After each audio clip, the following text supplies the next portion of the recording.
Welcome, brave souls, to a night of mystery and terror. Are you ready to step into the darkness? Hold your breath, because tonight's story will haunt you long after the lights go out.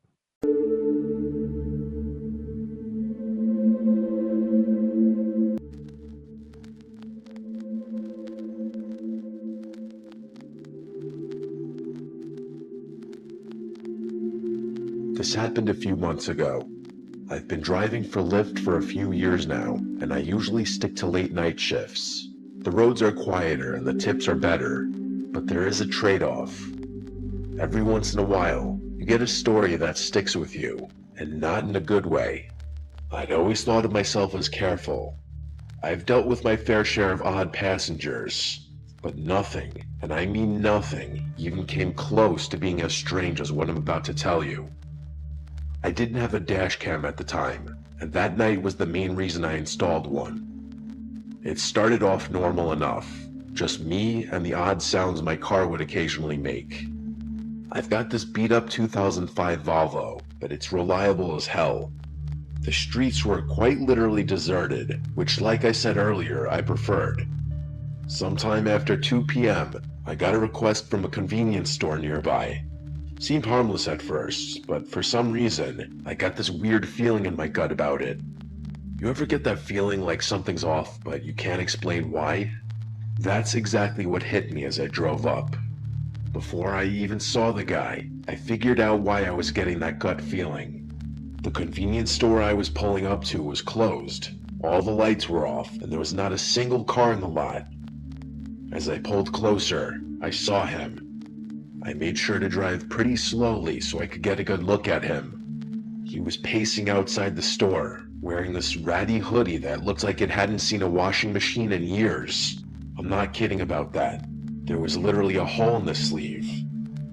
His movements were jerky, like he couldn't stand still, and he kept glancing over his shoulder like he thought someone was after him. If I had to guess, he was on something.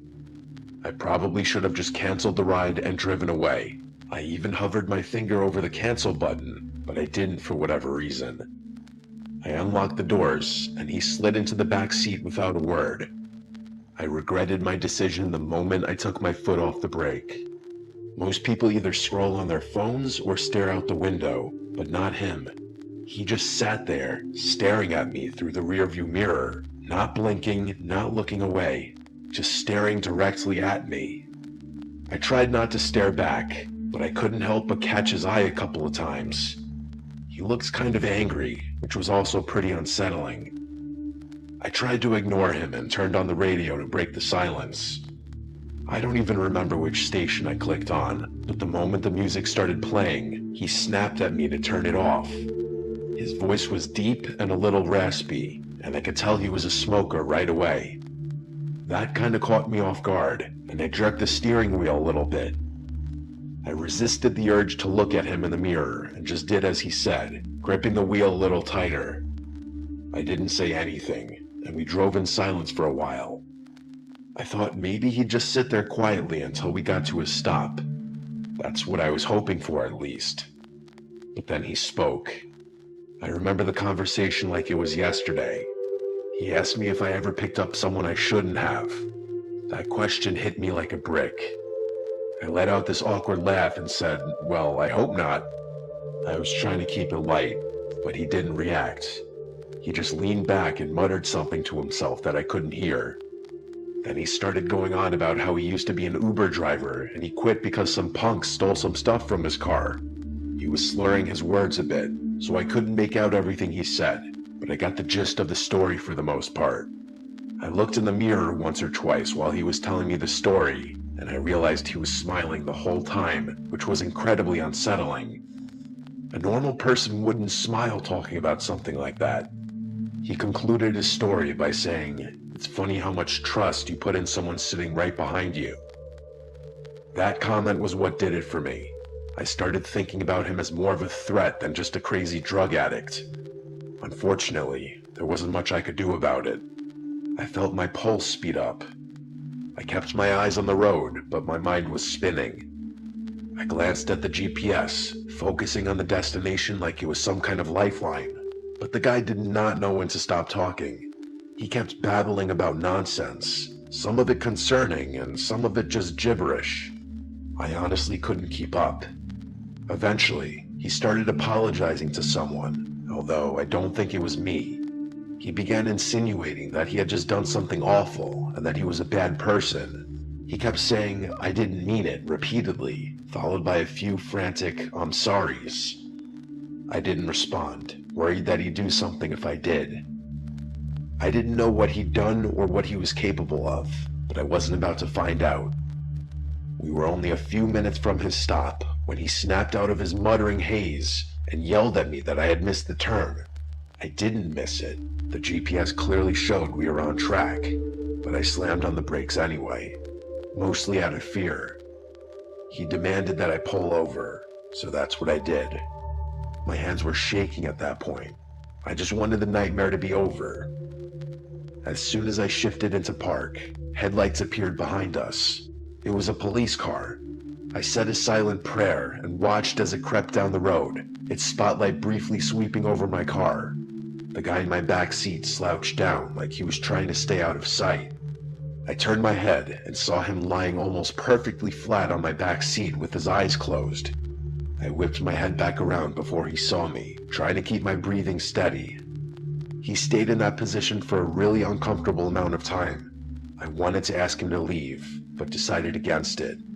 Eventually, he lifted his head and told me I had gotten lucky. Before I had a chance to do anything, he opened my car door and disappeared. I ended up calling my shift short after that. I was shaken up and didn't feel like driving around anymore. It wasn't until a few weeks later that I came across something on my phone that proved how dangerous of a situation I had been in. According to a news article, a convenience store had been robbed on the night I picked up that passenger. It was 2 blocks from where I had picked that guy up. It makes me sick knowing I was inches away from a dangerous criminal who could have harmed me if he had chosen to. I'm a little scared to contact the police about this. I try to avoid law enforcement for various personal reasons I won't get into. I'm not really sure if my report would even help. Either way, I'm much more cautious about who I let in my car.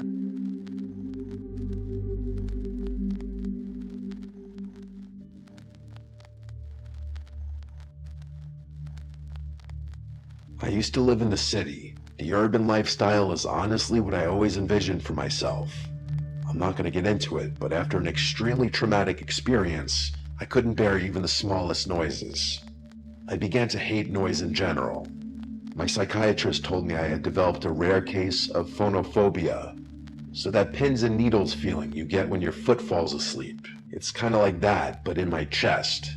Always there, like my body was bracing for something that wasn't coming. Every car horn or slamming door felt like a jolt straight to my nerves. I couldn't keep living like that. About 3 years ago, I found a cabin buried deep in the Pacific Northwest. I don't want to say exactly where it was for reasons you'll soon understand, but all I'll say is that it was somewhere in Oregon. It seemed perfect. Very few neighbors, no traffic, barely any cell service. What really sold me on it, though, was the lack of noise. It was just me and the peace and quiet. For the first time in months, I thought I might actually feel safe. The cabin itself was small but cozy. To be fair, it was exactly what the listing had promised. You could tell it had been built to last, with thick wooden beams and a sturdy stone fireplace. It smelled like pine and old books when I first walked in. You know, that kind of earthy scent that's almost comforting.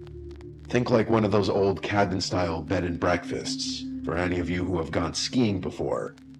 The nearest neighbor lived about a 10-minute walk down a narrow dirt path. I didn't meet her right away, though. For the first few days, I just soaked in the silence. I'd wake up to the sound of birds instead of sirens, and at night, the only thing I heard was the wind brushing through the trees. It was like the whole world had pressed pause, and I could finally breathe again. I did all my work from my laptop, so there really was no need for me to connect with the outside world beyond that. About a week after I moved in, there was a knock at the door. The cabin obviously had no doorbell, so those knocks were something I'd have to get used to. I opened the door, expecting it to be my neighbor, and it was. It was a moderately old woman carrying a basket of preserves like she just stepped out of a Hallmark movie. She introduced herself as Michelle and told me she lived about 10 minutes down the trail, which didn't sound far at all until you factored in how dense the woods were. I mean, you could get turned around in there just looking for firewood. She was in her late 60s with oddly long gray hair and these piercing blue eyes that made you feel like she could see right through you. She wasn't rude exactly, more like blunt. She welcomed me to the woods and extended the basket toward me like she was expecting me to take it. I didn't really have much of a choice.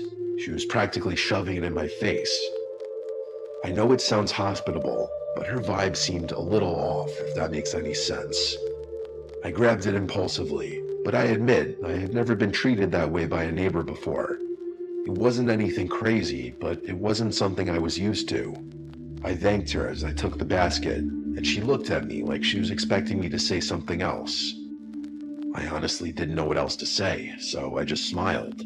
She kept staring at me awkwardly, which confirmed my suspicion that this woman didn't interact with a lot of people. Eventually, she spoke. She said, and these were her exact words, which I'll never forget, "Always keep your lanterns full, your windows shut tight, and your wits sharper than your axe." It wasn't something a normal person would say to someone else. It was like she was reciting from a rule book. It honestly sounded more like a warning than advice. I nodded, smiled, and turned to go back inside. After shutting the door, I stood there in silence, waiting to hear her footsteps walk away. She didn't walk away for a good 45 seconds, which was probably the strangest part about the whole interaction. Despite the weird vibe, I did appreciate her kindness. She seemed reclusive, but not unfriendly. The kind of person who'd help you if you asked, but wouldn't go out of her way to pry. I told myself it was nice to know someone was close by, even if I didn't plan on needing her. I didn't even bother looking in the basket. I just set it down in the living room and forgot about it. There was a thunderstorm that night, which is extremely rare for Oregon, but it does happen. I lit a few candles and curled up on the couch with a book, trying to ignore the fact that the power was flickering every few minutes. Some of you might find that kind of isolation scary, but I actually loved it. For some reason, my brain wasn't freaked out by the natural sounds of the thunderstorm. It was actually that specific storm which gave me that realization. I listened intently to everything outside, and it was, dare I say, soothing. But of course, that peaceful feeling didn't last. A few hours after the storm started, there was a knock at the door that nearly made me jump out of my skin. I say knock, but it was really more of a banging. It was loud and definitely not natural, like whoever it was didn't care that it was pouring outside. My heart started pounding, and I began to feel that god-awful tingly sensation in my chest. After hesitating for a few seconds, I grabbed a flashlight and got up to check who it was. I looked through the little glass window pane next to the door. It was Michelle, soaked to the bone and clutching a flashlight. I opened the door, and she spoke before I even had a chance to greet her. She blurted out that she saw someone near my woodpile and that I should know about it. I was beyond confused, but her words were incredibly concerning, and that took precedence. I stepped out onto the porch, shining my flashlight into the rain, but I couldn't see anything but trees. I asked her if she was sure, and she nodded. Her eyes kept darting to the woods like she was expecting someone to emerge from it any second. The whole thing was pretty freaky. I kept looking around, but there wasn't much I could make out between the darkness and the chaos of the storm. Before I could say anything else, she told me to be careful and began walking away without waiting for a response. I watched her head back down the path toward her cabin, clearly unfazed by the pouring rain. I stood there until the glow of the flashlight disappeared out of sight, and then I went back inside. The literal second I shut the door, I realized her story was riddled with holes. How could she have seen someone near my woodpile if her house was 10 minutes away? She must have been on my property to begin with. Why the hell would she be snooping around my cabin during a thunderstorm? Was she lying? It didn't sit right with me, but marching over to her house in the middle of a thunderstorm was the last thing I was going to do. Still, I had to do something. I locked up the cabin as securely as I could and sat in my room, listening. The storm started to die down after a while, but I still felt pretty uneasy. A few more hours passed without incident, so I decided that it was probably safe to go to sleep. I can't remember exactly what time it was, but sometime after midnight, I woke up to the sound of a branch snapping just outside my bedroom window. I'm a really light sleeper, so I was 100% positive it was a branch snapping and not something else. I froze in place for a few tense seconds, listening. Eventually, I crept to the window, half hoping I wouldn't see anything. At first, I didn't, but then I spotted her. Michelle. She was standing at the edge of the woods, her body angled away from my house. I could tell it was her because her hair was so long and disheveled. I strained to make out more, but being as there was only moonlight to help me see, it was no use. I saw her beginning to turn around, so I ducked beneath the window before she could catch me looking at her. I stayed crouched there for what felt like forever. When I finally mustered the courage to peek again, she was gone. I genuinely didn't know what to do. I hadn't exactly pegged her as dangerous, just weird. But at that point, I was having second thoughts. It didn't make sense. Why would she try and warn me earlier if she was the one poking around? I didn't sleep for hours. I was pretty dead set on just staying up until sunrise. A few hours passed, and I was starting to get tired. As I finally began letting my guard down, there was a knock at the door. It wasn't like the banging from earlier. It was actually kind of quiet. Still, I wasn't going to get up under any circumstances. The pins and needles started up again as I quietly made my way over to the door.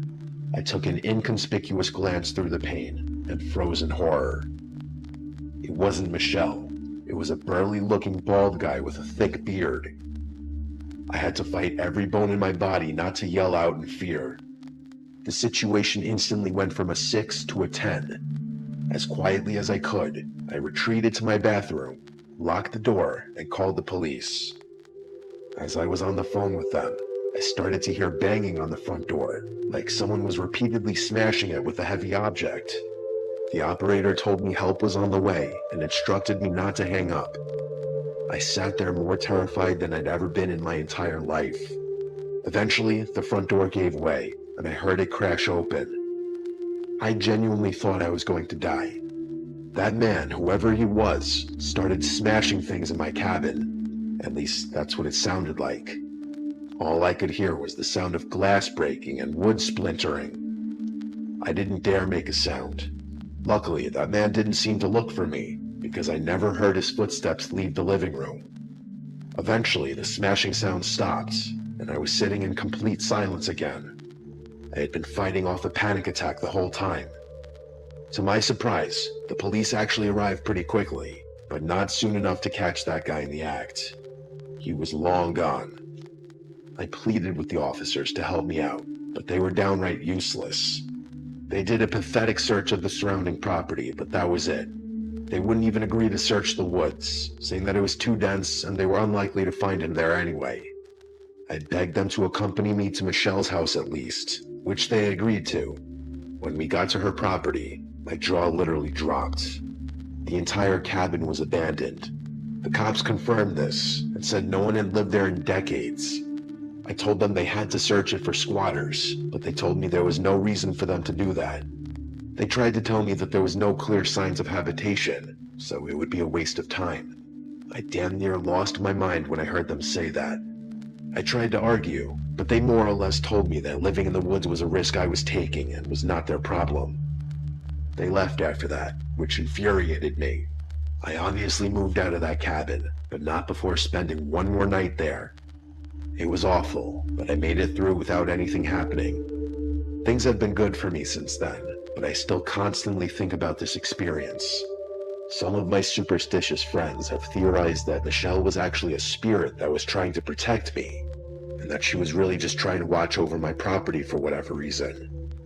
I don't believe in the paranormal, so I think it's much more likely that two people, her and that man, had been squatting in that abandoned cabin. I just still don't understand why they decided to target me, or why Michelle would bother to warn me if she were planning on breaking into my house. I don't think I'll ever know.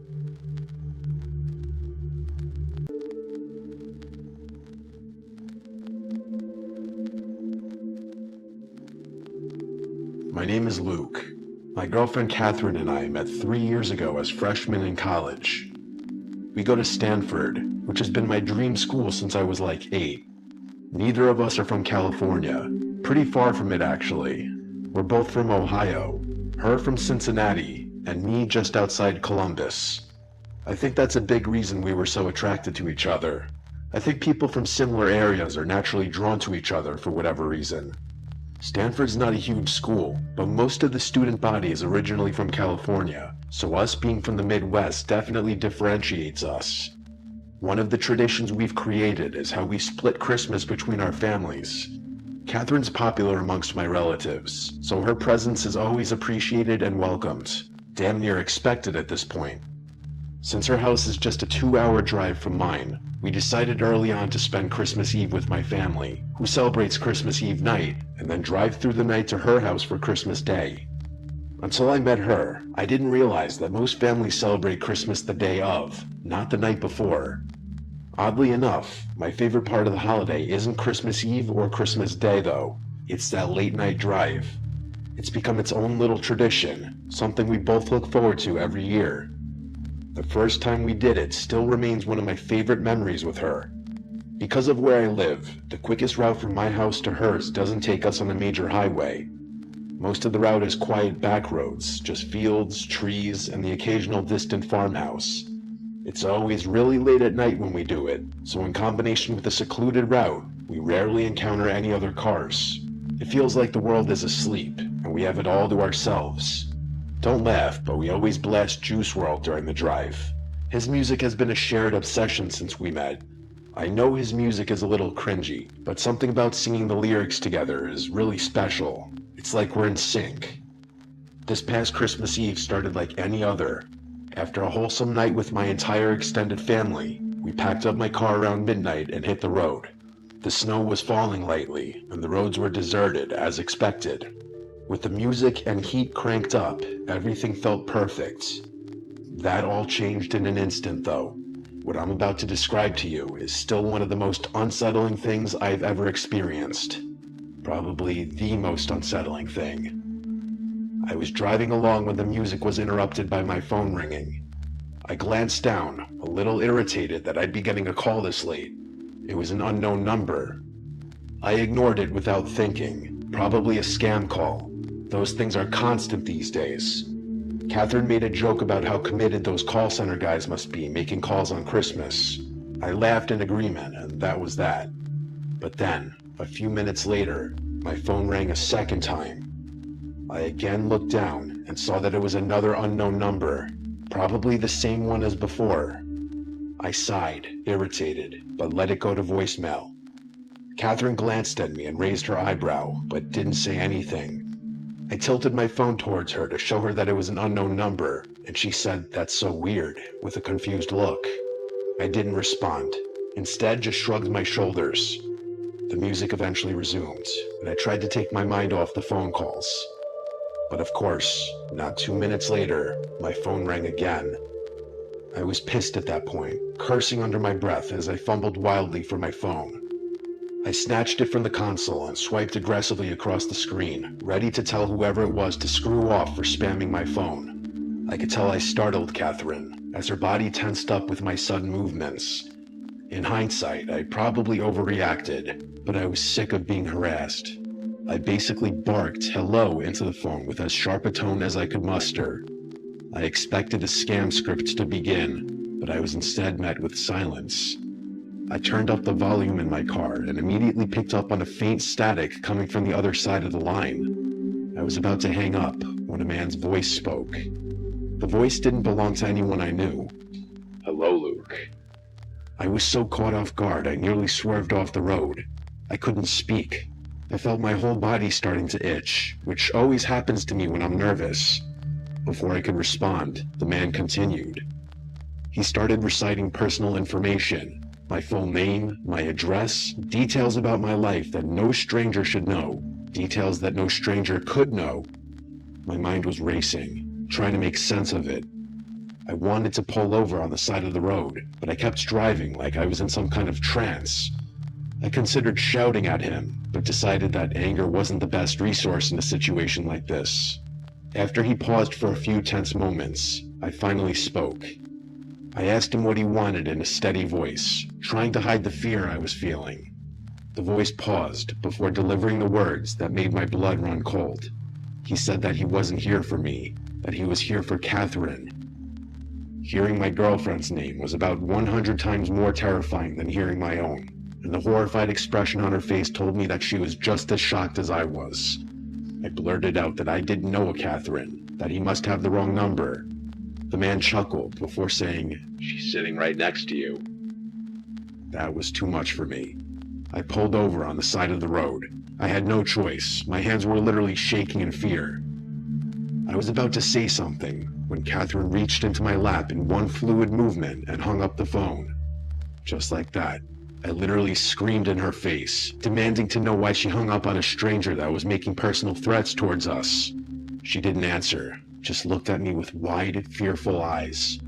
I desperately tried to call the number back, once, twice, 3 times, but it never went through. Catherine told me to keep driving, which I ultimately did, but not before questioning her. She told me she was scared, and that I couldn't blame her for hanging up, which I guess was fair. I drove off in silence, but I still couldn't understand why she'd hang up the phone. I don't know whether I was more furious or afraid. Part of me was expecting that number to call back, but after about 10 minutes, I felt like it was increasingly unlikely. At one point, I looked over at Catherine and saw tears in her eyes. She told me she didn't feel safe, which I empathized with. Something in the pit of my stomach gnawed at me, though. Catherine and I had been through enough in our relationship to know that trust didn't always come easily. There had been little things, white lies, half-truths, moments where I caught her being less than honest. I knew I was being paranoid, though. How could she possibly have done anything to do with this? The rest of the drive was silent. I didn't play the music again, and neither of us spoke. My mind was still spinning with a million unanswered questions. Who the hell was that guy? How did he know so much about me? Only my family knew where we were driving that night, and they'd never pull a stunt like this. I was 100% sure of it. I couldn't think of another explanation, though. Even when we finally pulled into Catherine's driveway, I didn't feel much better.